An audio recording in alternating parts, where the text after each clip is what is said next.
I'm moving to Montana soon. Gonna be a dental floss tycoon. Or maybe I'll just listen to today's Nice Guys on Business. It's not about me changing. It's about me creating an environment where you're open to having a discussion. And that's really the essence of sales. And so I think now the best advice I would give to anybody is learn everything you possibly can about how you're wired. And then through that lens, learn as much as you can about human dynamics of other people. When you decide to be something, you can be it. That's what they don't tell you in the church. When I was your age, they would say we could become cops or criminals. Today, what I'm saying is this. When you're facing the nice guys on business, what's the difference? Running a business is hard. Being a business leader is even harder. The nice guys bring in top industry pros to help your business prosper in a tough world. Get real advice from real people to get you real results today. Now it's time for the Nice Guys on Business. Here's your hosts, Doug Sandler and Strickland Bonner. All right, Nice Guy community. Today it's all about tech and technique, overcoming all the tough challenges to close more deals and get more clients in your revenue stream. So check this out. So today, Merit Kahn, she is a CEO of SELLect Sales Development. Did I say that right? SELLect? SELLect? SELLect, but we spell it SELLECT, not because we don't know how to spell, but because hey, look, we're salespeople and this is what we do. Yeah, we want to teach you how to sell, but we want you to actually get selected. See what we did there? I got it. And Merit is also the author of Mind Shift, Challenging the Truths That Sabotage Success. And she hosts, along with her co-host, Julie Holmes, the Smarter Sales Show podcast. Now, she has been doing that since early 2020. I'm going to figure out why today that she took a little hiatus from the show. We'll dive into that a little bit too. She's been selling since the age of 7, gets more. She really does understand the importance of nurturing, building relationships to close more deals. Let's talk about one of my favorite subjects. You know, it's a family near and dear to me. My second favorite subject other than sex. We are going to do it right now today. Welcome, Merit, to the Nice Guys on Business podcast. Well, thank you. I appreciate being here, Doug. If you want to switch to your favorite topic, we can talk about that too. Oh, wow. Where do we even start from there? Oh, this sounds like this is really going to be a good interview. Hey, I saw one of the things, just as a side note, let me digress before we even get into the ingress of this whole thing. You do something with comedy or what do you do? So tell me what you do. I do. I started studying stand-up comedy in 2014. And the idea was to just learn how to be more deliberately funny for the keynote programs that I was doing for associations and company of corporate events and sales kickoffs. And a funny thing happened along the way to trying to get better at your business. I discovered I really love comedy. And so I started writing my own, personal original comedy. I wrote a one-woman inspiring comedy show that kind of blends the best of my business lessons with the way that I rewrote my entire life story through a lens of comedy. And so that's what my show is all about. And 2023 will be, actually, we kick off the tour for the show in November 2022. So nice. Yeah, well, very good. So I think there's comedy in my life. I think it's more like a comedy of errors. I think my entire life has been that way. And kind of let's start there if we could. How important in your estimation is having a sense of humor or a fun personality as a part of being successful in selling? Well, I think there's a little bit of a mystique or a myth around, like, oh, you've got a good personality, you must be in sales, right? I've seen I've worked and coached with, very effective sales professionals who would not be considered life of the party type people. Because there's different buying styles and there's different, and there's different ways that we're wired, and you can be an effective sales professional without being, hilarious. I do think for me, my style, it really works. And I think that humor is a great tool that helps just people like lighten up. It's hard to be upset. It's hard to be depressed when you're smiling and laughing. When you are light and playful and you are laughing, you tend to be more open-minded, and you tend to you can see more possibilities because there's just light and playfulness around. And so I think learning that in a deliberate way for my own sales career and as a coach, trainer, consultant, speaker, it really helps me get my message across, because first I want to make sure that you can hold the information I'm going to share with you. And so first, if I can make you laugh a little bit, you've actually created some space where I can then deliver important content. I always think that it's, if you don't have a sense of humor and you're selling, you've got to be able to laugh at, going 0 for 20, or something. You have to be able to laugh at yourself, because it is one of those industries that you can't, or professions that you just can't take yourself too seriously, because you miss more shots than you make. But my dad always told me you miss 100% of the shots that you don't take. And so was your dad Wayne Gretzky? That's crazy. Well, from a sales perspective, my dad was Wayne Gretzky. So it was really cool to grow up with this, this icon for me in, at the kitchen table or at the dining room table, when it came to understanding the importance of, like, holy shit, I'm going to be horrible at this before I'm any good at this.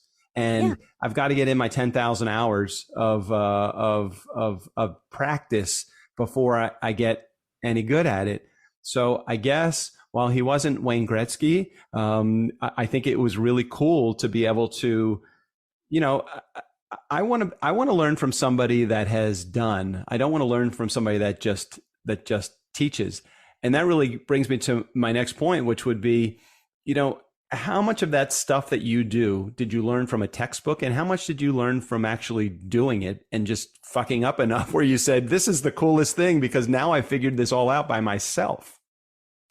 That's a great question. I think it was a blend, right? I've always been a student of personal and professional growth. And so from the time I was, 19 and walked on hot coals with Tony Robbins, and, I did landmark seminars, and all of the Dale Carnegie stuff, and a course called Sandler, which I don't know, maybe that was your dad. I don't know. But, I've done a whole lot of deliberate study around sales, business development, human dynamics. In fact, I think one of the best and worst pieces of advice I got early in my career was learn everything you can about other people, because all things being equal, it doesn't really matter what you're selling. You're always going to be interacting with other people if it's in a sales capacity. And so if you can understand, better other people, how they make decisions and how people think and how they move in the world and how they behave, then you're going to be more equipped to be effective, not in a manipulative kind of a way, but which I suppose you could take it that way. Sometimes things and you can use them for evil and not for good, but I would never do that. But I think that was good and bad information. It was a good and bad lesson, because I do think it was important to study other people. But what I missed in that was that the one person that I really needed to study was myself. Mm-hmm. And I needed to know before I could understand your buying habits and your, behavioral style, what was mine and how do I need to adjust to make it more comfortable for you to have a straightforward conversation about sales with me. It's not about me changing. It's about me creating an environment where you're open to having a discussion. And that's really the essence of sales. And so I think now the best advice I would give to anybody is learn everything you possibly can about how you're wired. And then through that lens, learn as much as you can about human dynamics of other people. One of the things that you mentioned, there's this real key word. It's called discussion. And I think too often times we as salespeople, and I probably in my early on stages probably considered myself, a really good salesperson, but just because I freaking wore down so many prospects over time, or maybe I just was so thick skinned that I had so many prospects that it didn't matter if I, how many more sales could I have possibly closed if I just shut my freaking mouth enough and stopped, and started to engage in the conversation, the discussion, that keyword that you had mentioned, and stopped puking product, which is what a lot of salespeople do, especially people that have a lot of information about the products and services that they sell. What advice would you give to the guy that's puking a lot of product or the woman that's puking product right now? And how do you tell them to just shut your mouth just long enough to listen to the conversation rather than just be the only one leading the conversation? Well, most of the people I've worked with over the course of my 20 plus year career have been selling professional services, right? They're, it's not really the widgets that you can buy for 10 cents less somewhere else. They do need to have discussions to create business. And oftentimes it's the people who have been in the business a long time. They know all the answers to all the questions. They're experts at what they do. They want to demonstrate their expertise and they overtalk. And my coaching to them is use your expertise to ask the best questions. The value that people get from being in a discussion with you is far more based on the questions that you ask than the information that you tell. And that's really how people know that you're credible. It's because you've asked great questions, you've challenged their thinking, you've opened their mind to new possibilities that they hadn't considered. It's because you ask a question and it makes them think different, deeper about their challenge. And now they want you around them, right? They've got to have your solution because you're the one that really challenged their thinking. And that's probably the best thing that an expert is. I work with a lot of technical experts too, like engineers and people who are attorneys, people who really went to a lot of schooling to get good at what they do. And they can't wait to tell you how smart they are. Oh gosh, it's so amazing. The selling for non-sales professionals is probably one of the most challenging type of sale to try to train somebody in, because they figure, look, the person's coming to me because they actually want to buy the stuff I have. So my goal is to tell them everything I know so they can see how smart I am. And that's the exact opposite of really how a good salesperson should be presenting their products or services. You're only answering the questions that are asked. You're not answering all of the questions that are out there. And you really are only fulfilling the need, even if you see 10 needs that prospect has.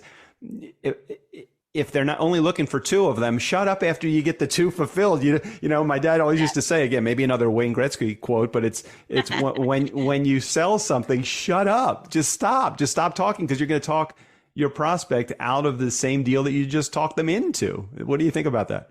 I think that's definitely an original quote from your dad. I think maybe my dad might have quoted your dad on that one, because I grew up with that lesson too. But I will challenge one little piece of what you shared in there, Doug. Because I do think, yes, you answer the question that they're asking you, but here's the nuance to that. The question that somebody usually asks you right out of the gate isn't usually the real question, right? Totally. So we got to get a little under the hood and like poke at that one just a little bit. Like people will ask, how big is your company? That's not really what they want to know. How long you've been in business? Don't really care about that. Right. More what they're getting at is, do you have the chops? Right, do you have enough experience? Did you just start out? Like, where are we starting from? And so, you definitely want to make sure you're answering the real question. And sometimes it's not always the first one. No, I get it. One of the things that you share on your podcast is you're talking to your co-host, you talk about tech and technique.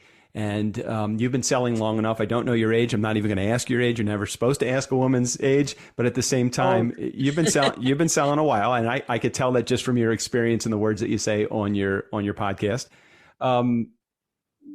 What's changed more, tech or technique? Tech all day long. I mean, when I started selling, my CRM was manila folder. Yeah, no internet, baby, no internet. Oh my God. I had a 3-inch thick map book and I just got a cell phone. I'm pulling over to call my, client to get directions. Wait, mid-80s? Did you start mid-80s? somewhere in there. Not that old. I started mid 80s. I was just getting my phone was in a bag. It was a bag phone. I had it plugged. It was 75 cents a minute. I couldn't make any phone calls from my car because my boss would have killed me at the time. But okay. And the technique we used to use back in those days were like, hi, it's Merit. I'm calling long distance. Like, you can't say that now. Can you imagine? Like, it'd be like, long distance. Like, get yourself a different plan. Like, who am I talking to? All right. So tech has changed more than technique. So what's something from a technical perspective that you probably could not live without right now? Oh gosh, there's so many tech tools that I learned from my co-host Julie Holmes on that topic. I mean, I don't know. I mean, pick an application that you can't live without. I can't live without Spark on, to get to inbox zero every night, so I'm not pulling my hair out every morning. I can't live without Asana, project management. I can't function without some of the automations that are built into my website and surveys that I do with my audiences when I keynote so I can get email lists. I mean, it's just like that's mind-boggling. Tons of stuff. Yeah. I think though that what people mistake about technique is that you want your technique to complement your tech and vice versa. So for example, we did an episode about using LinkedIn, and we did episodes about getting more introductions and referrals to grow your business. Mm-hmm. And then I think, when you think about it, like, okay, I would imagine that all of your audience has a LinkedIn account, right? We're all on it, but we're not really utilizing it. And so now you're starting to see people, sending out messages, and they're kind of salesy and they're kind of generic, to see if we're like poking for new business. Right. That may not be the best technique. Yes, you're using the tech, but there's better ways. So one of the strategies to blend tech and technique would be, video messaging in LinkedIn. Mm-hmm. It's not being overdone. Hardly anyone's using it. And if you use the right language and you're kind of personable rather on your video, you could say, hey, I don't know if it makes sense for us to do any business together, but if you're open to it, we're connected. Let's just take a few minutes, learn a little bit more about, who you need to meet and who I need to meet, and see if we can help each other out. Like, that's very low key. It's very non-pressure, non-salesy. Right. It's very truthful. And it's a little bit of a pattern interrupt. So that's a great example of tech meets technique in a way that really could accomplish the goal of growing introductions and referrals using a technology that most people aren't using well. Let's talk about a word that we've probably both had in our lives since the beginning day, a time of selling, that no matter tech or technique, it doesn't matter. But the word is, and it's a 4-letter word for so many salespeople that are out there, the word is quota. So what do you think? Do you set yourself up for a sales? Well, it's not literally, it's another Wayne Gretzky quota. It's a 4-letter word, as in the word fuck off is a 4-letter word, right? But it's got it. Okay. All right. Tracking with you. Anyway, so I mean, what do you think about that? Do you set yourself up for as a business owner, do you set yourself up for sales goals that you have to reach or quotas that you have to, or do you set them for your team hoping that they will just somehow trick themselves into aspiring to reach them? I think numbers are really important in sales. If you can't talk about numbers, if you're not tracking your numbers, if you're not using your numbers to analyze where your growth areas are in your business, you are completely missing the boat. You'll probably be out of business pretty soon if you're not looking at your numbers. So that's the first piece. The second thing I would say about that is track the right numbers that really give you the indication of where your business is headed. I think that quotas and goals have always motivated me personally. Mm-hmm. And generally the people that I've had on my sales teams over the years would also be motivated in that way. So numbers and quotas are always a good thing. I think, though, there has to be some element of, this is where optimism meets realism, right? So set an optimistic number for yourself, but it has to be realistic enough so that you don't look at it and go, yeah, right. Because that's going to be demotivating, right?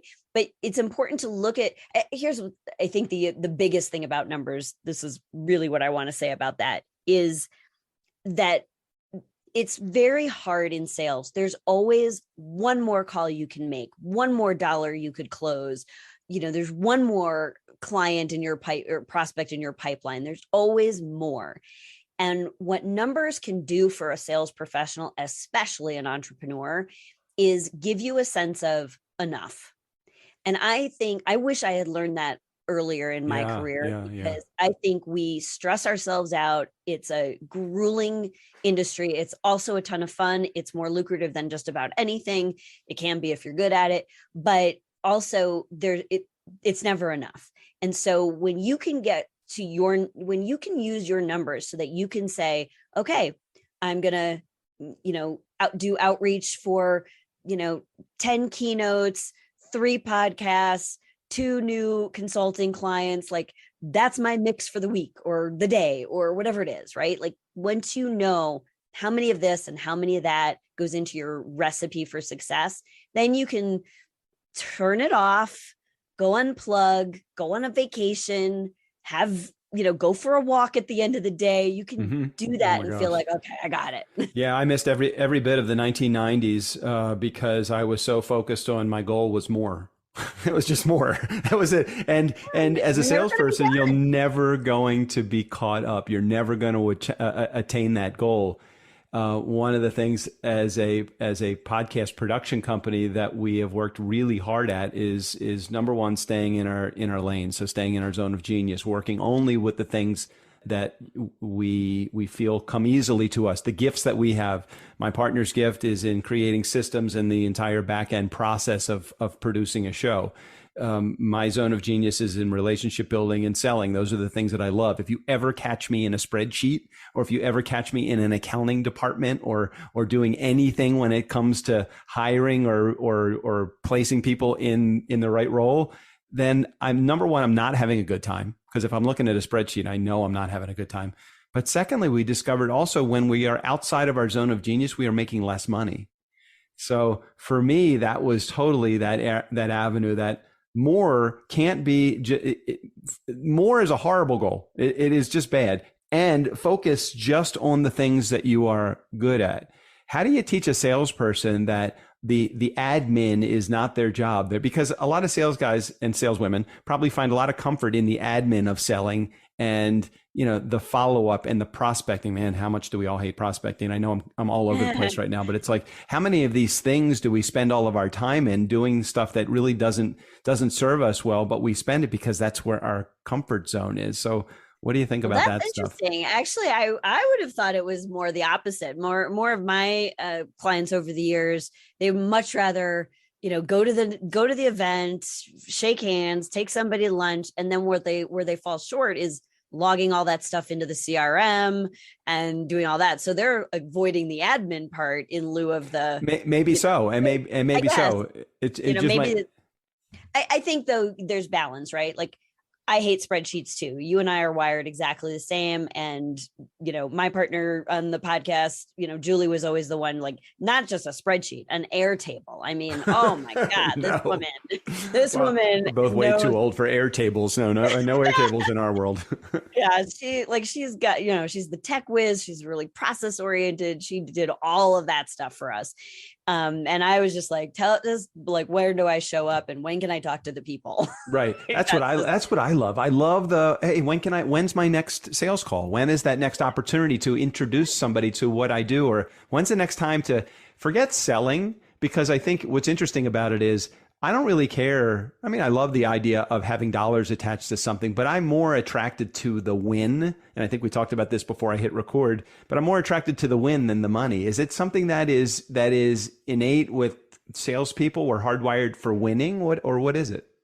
I don't know. I would say some people, I mean, I've certainly met people that are like you've described yourself, in it for the win. And then there's other people where if the win isn't attached to a big windfall, they're not really interested. Like, I mean, I can think about In fact, it's funny because I was literally rereading some of my old journals from when I started my business. And I did that deliberately because I just went on a overseas trip, and I was reading where was my mindset the last time I went to these countries, which was almost 30 years ago. Right. And so I was reading my own writing about how excited I was for this like $500 deal or whatever. And I'm thinking, this today, that wouldn't even register with me. I'd be like, oh yeah, somebody bought something, I think, like it's just not big enough for me to, it's just, I mean, it's not that I don't care about, what it is, but it's not going to make or break the business. Right. So I think what's important is know what it is that motivates you. Know what it is that you celebrate. There's other things that motivate me too. Like, I did a keynote at a conference, the Malaysian Leadership Summit. And I remember there was 550 people in the audience. And I remember this was just a month or so ago. And I was just so nervous going into that because I thought, is this message going to really connect? Like, this is on the other side of the globe. Do they need I don't have a lot of experience with people in Southeast Asia and, business. And so a guy came up to me afterwards and he gave me a little testimonial video. He's like, I think you said in 4 words, what's going to save my business and my life. And I'm like, oh my God. I need to know what these 4 words are now, right? I will tell you in a moment. But for me, there's, I may never see a dime from that, but I've been eating off of the energy of that for over a month. It's different things that motivate you. And I think that's at different stages of the life cycle of your business and your career. And, at this point, I'm starting to feel more drawn to legacy and, what's the content I'm leaving behind me when I go. And not that I'm that old, but, what's next? Well, what are those 4 words? Oh, you want to know the 4 words? Yeah, I was hanging on for the 4 words. So I think there's 4 words that transform everything, sales especially. And here, let me just give you a just tiny little backstory about how I know why these words matter. Yeah, sure. There was I was doing some research. There was a study that was done out of Pepperdine University a number of years ago. They asked people if they consider themselves to be open-minded. And just about everybody in the survey said yes. Mm-hmm. Then they asked them, do you think you're more open-minded than the average person? And 95% of respondents said yes, which I don't know about you, Doug, but when I learned math, that was not possible. Right. 95% of us cannot be better than the average. So what that informed me was we have an inherent desire to be identified as somebody who is open-minded. Sure. And then I asked myself the question, well, how can I tap into that from a sales perspective? Because I know that I could have the best solutions on the planet, but if you have a closed mind, if you've already decided thanks, not interested, or I've already got that, or there's no budget, or whatever your initial automatic conditioned, objections are. Mm-hmm. If I'm talking to somebody with a closed mind, it doesn't matter. I could have the cure for cancer and you're not going to hear it. Right. So I've learned that the first step to a closed deal is always going to be an open mind. So now, before I do any of my fancy setting expectations and getting to the, qualification step and, all of the things that I've taught and trained for decades about how to be effective in the sales process, none of that matters until you've opened somebody's mind so that they can receive that value. So the 4 magic words that will transform everything are very simply, are you open to? Think about it. What's the difference? What's your reaction if I say, hey, Doug, are you interested in hearing about my solutions?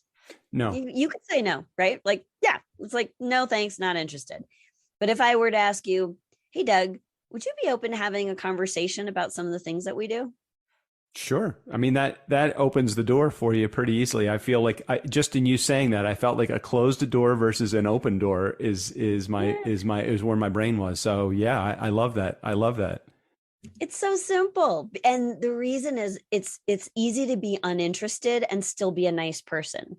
It's super hard to not be open because that is a hit on your identity.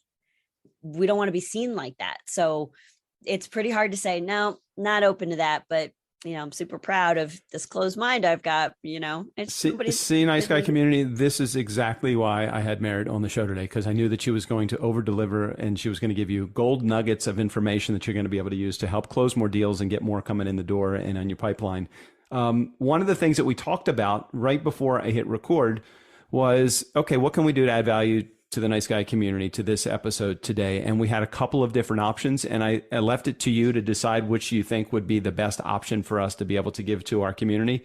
And, but I don't remember what it was, but I'm sure now that we've had this conversation, of the two options that there were, you probably have either changed your mind or you have the right option you knew is now solid. So what are we going to give to both, now they're like, well, that's okay. You know what we'll do, and I'm going to ask you to do this if you would. If they take advantage of one of the things, can you see if they'd be interested in the second one as a follow up? Do you do that normally?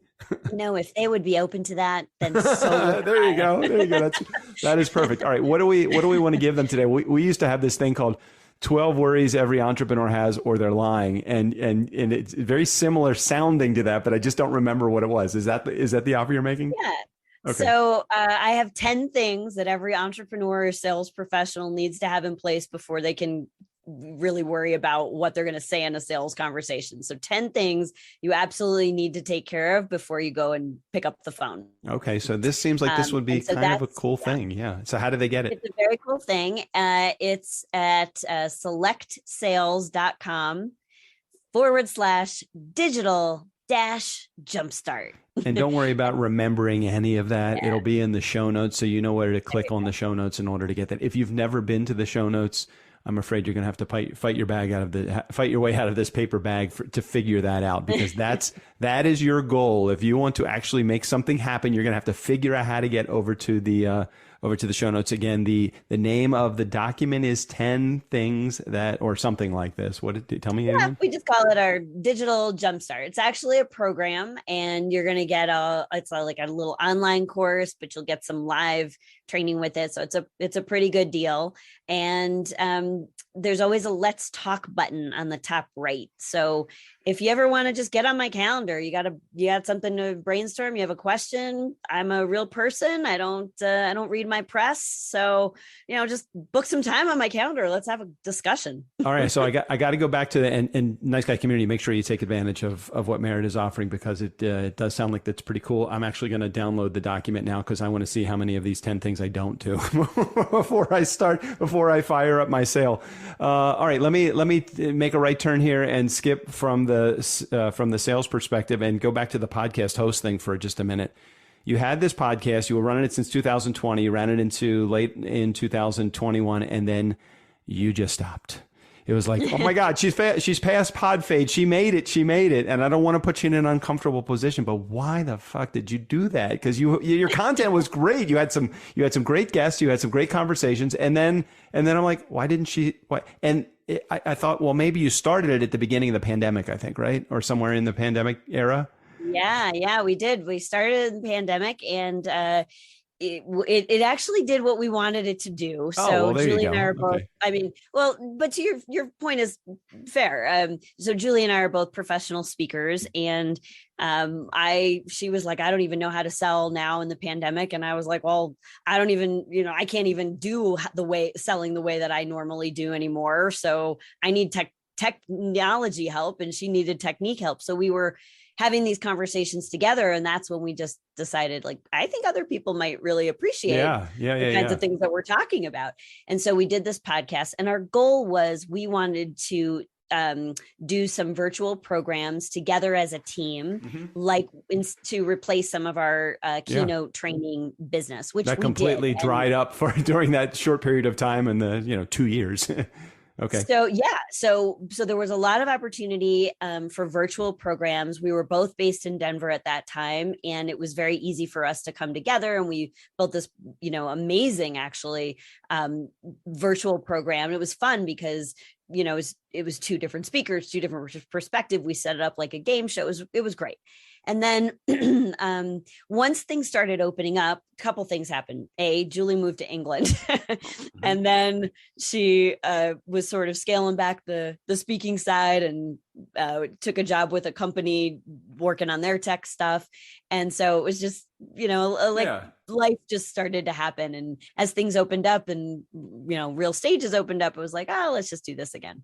So yeah, but we'll probably go back to it at some point. Yeah. I mean, again, you were good at it. When I was listening to the most recent episode, which was probably your last episode that you did, I didn't even look at the dates. I had just assumed based upon the fact that you had done as many episodes as you had, because I think you had was it 50 episodes? Did you have something like that in there?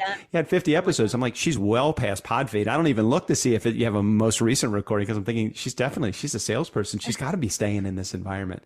Anyway, I just thought I'd ask, just because I'm always very curious why somebody, as a podcast producer, everything, as a podcast hammer, everything looks like a podcast nail to me. And I'm like, oh, the solution to all of your problems is podcasting. Why aren't you doing that still? But, Well, I will probably, you've inspired me. Maybe I'll go back to it. I'm having fun doing a lot of guest appearances. So that's kind of a fun thing to do. But I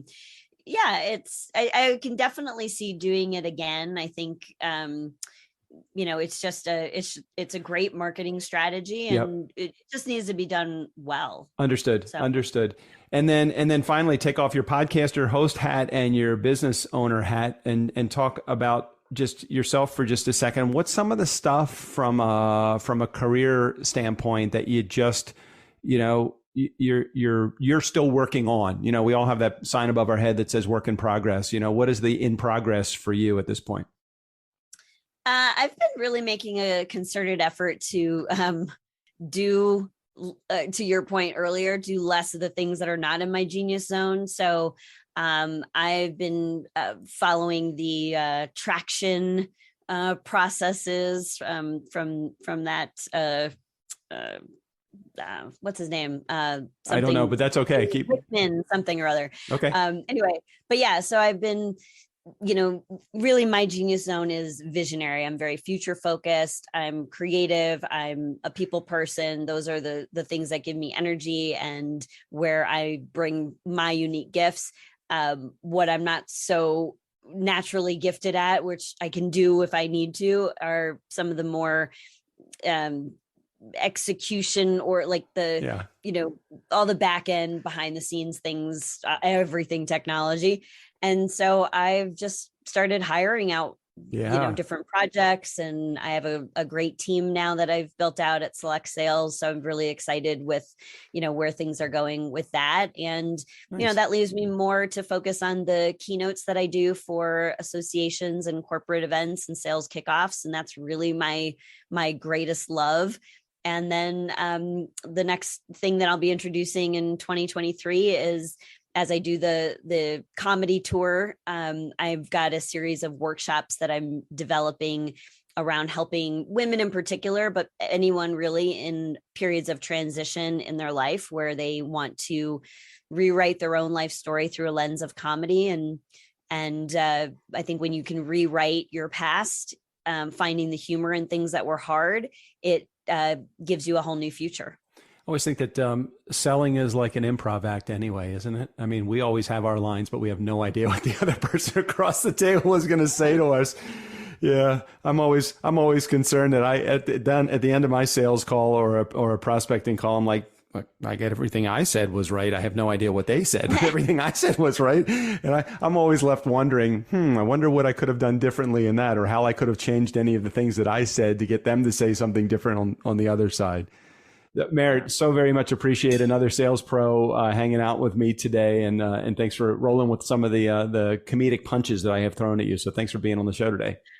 My pleasure. Thanks for having me. Hey, Nice Guy community, never underestimate the power of nice. Again, special thanks to our guest, Merit Kahn. All of her information, including access to her Jumpstart program, will be right there in the show notes. Remember, if you don't know how to get to the show notes, you've been listening to the fucking show for 7 years. Figure out how to get to the show notes. They're right over there. Just click the button. Steve O'Brien, go ahead and take us out of here. For the Nice Guys on Business, I'm Steve O'Brien. Fill up your week with the nice guys. Trust me, this is going to hurt me a lot less than it's going to hurt you.